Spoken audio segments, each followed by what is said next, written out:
Welcome to Missing Artwork, a show that lets the artists behind your favorite album art tell their story and experience in the making of the iconic image of the music you love.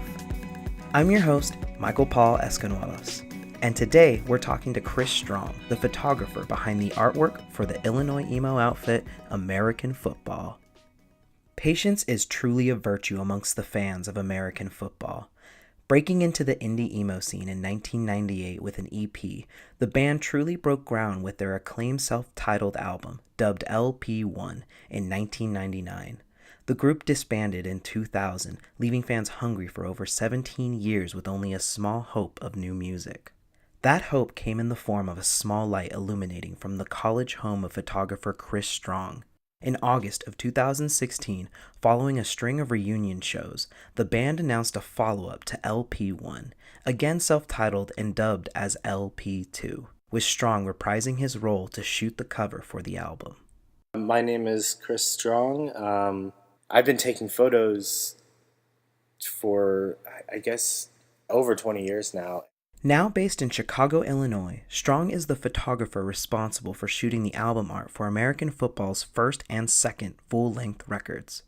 Both album covers depict different perspectives of a house located in Urbana, Illinois, a suburban home that Strong once lived during his time in college. Perspective plays an important role in the artwork of these two albums. LP1 is shot outside the house, focusing on a small window illuminating light on the second story. The image perfectly separates the warmth inside of the house and the cold location of where the photo is shot. LP2 takes another approach by placing the focus inside the house facing the front door.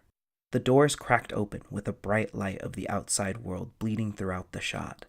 The walls around the door are bare and create a cold sense of loneliness that begs the question of whether the grass is truly greener on the other side.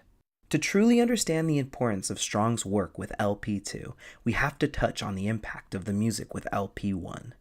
Clocking in just over 40 minutes, the 9-track album is a composition of twinkling guitars, heartfelt lyrics, and the smooth vocal delivery of Mike Kinsella.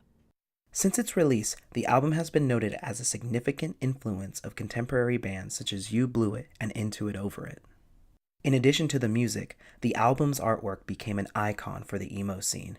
So much so that upon reuniting, American Football used the cover as a large backdrop for the band's live show. Younger music enthusiasts would seek out the house used in the cover to take photos with, and the dark green and fall colors attached to the album became synonymous with the imagery of the band. Suffice to say, this house means a lot to the kids who grew up with this album, and the future generations of bands discovering it 17 years after its release. It's cool. I mean, I think it's cool. It's not, it's not going to change the world or anything, but I think it's neat. It's neat that to do something that you feel like people connect with, and I guess that's just to do something that you feel like people are really into. It's a good feeling. The iconic nature of the house made it a perfect focus for the band's newest album. That was either the label or the people in the band, I'm not sure. But it was all just kind of a big group email. I don't even think that anybody talked about doing anything else. That was pretty much the idea from the get-go, was to go back there and shoot there again. So we used the house in both LP1 and LP2. The connection between the two of them is the focus, or the main image of both albums, is taken either of or inside of this house that I used to live at in college, and somehow has over the years turned into the unofficial or maybe official American Football house. With a 17-year gap between records, it's fascinating to dive into Strong's mindset throughout his 2016 shoot. The first time I was taking the photos, I definitely wasn't thinking about how all this stuff related to that house specifically, because at the time, no one knew that would become a thing.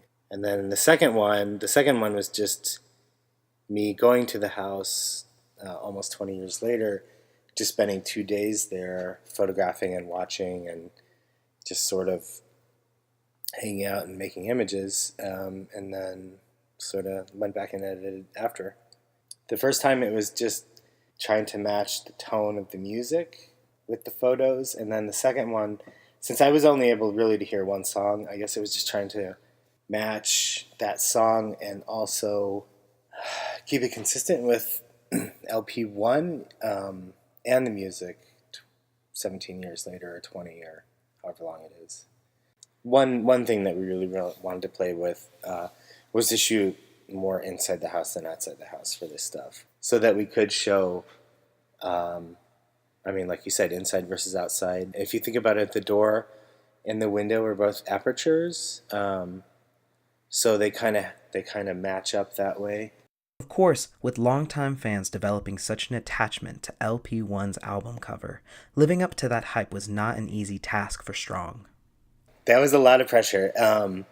I do remember, I feel like for LP1 I was a lot more confident than LP2, even though the second time I had tons more experience going into it. I just felt it was just tons of pressure, and I was nervous about messing it up. There was one factor that really developed the bond between Strong and the American football fan base.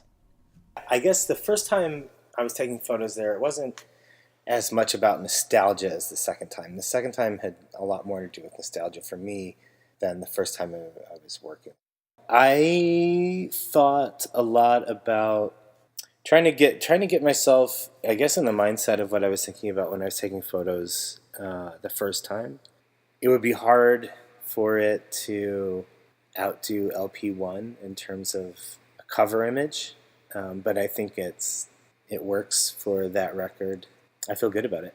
But yeah, going into it, I was definitely nervous. When it came to going back to the suburban home that once housed Strong, the crew was welcomed by its current residents. It was neat. It's funny, the house hasn't actually changed a whole lot. We took some posters down, and then we didn't actually have to change too much. I don't know, it's nostalgic, where I used to live.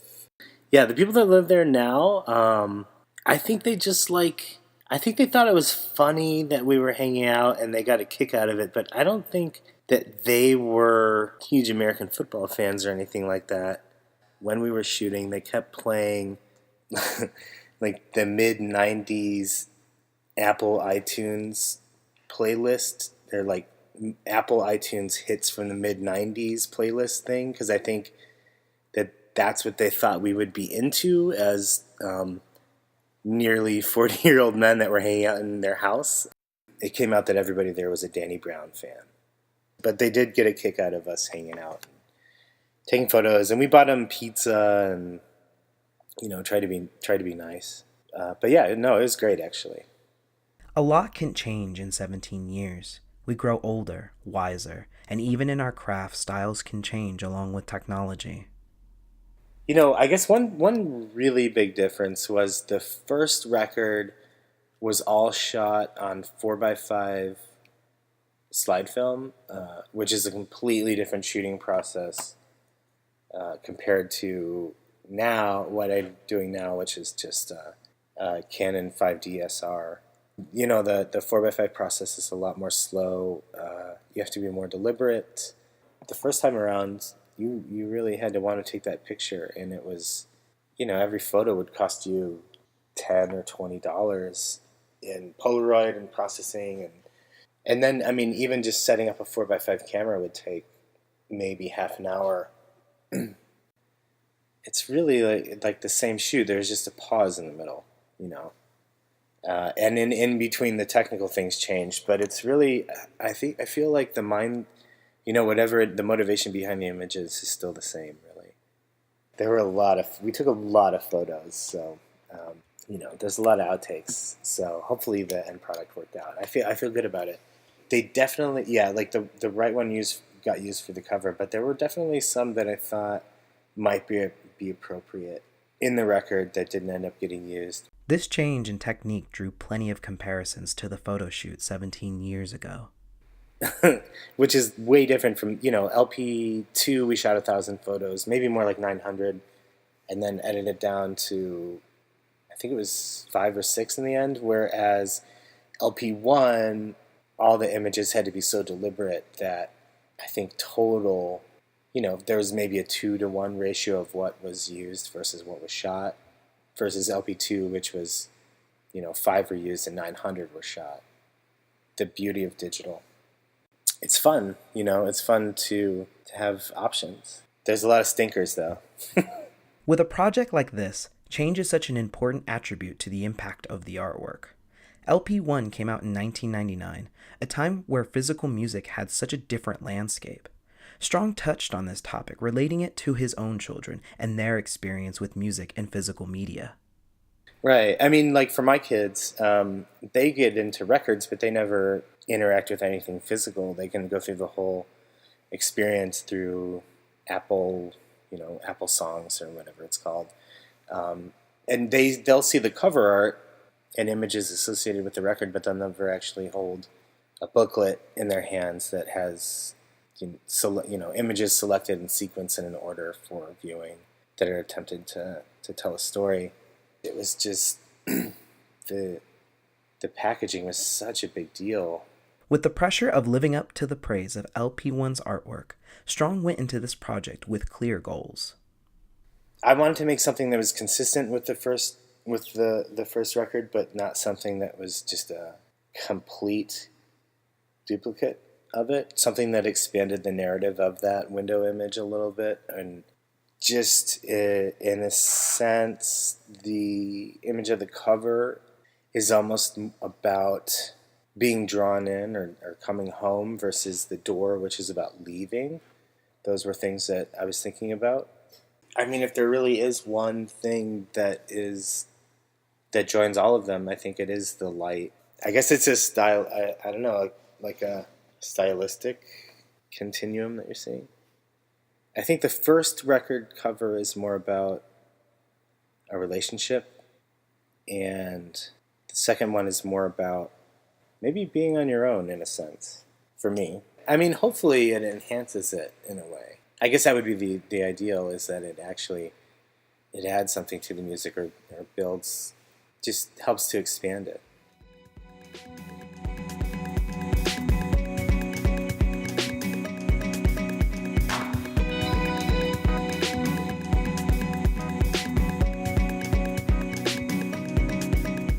Missing Artwork is a collaboration of Chris Lantinen and myself, Michael Escanuelas.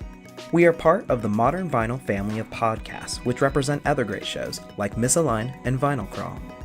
Check out modern-vinyl.com to see the latest vinyl news, features, and to find out more information about our podcast family. Thank you to Mark Reddito for our theme music, and of course thank you to Chris Strong for talking with us. We are still in our podcast infancy, so please go subscribe to our show on iTunes or whatever podcast service you favor, and leave us a review telling us how much you love us and the show. Then go share it with your friends. We're always on the hunt for new listeners. Thank you for listening.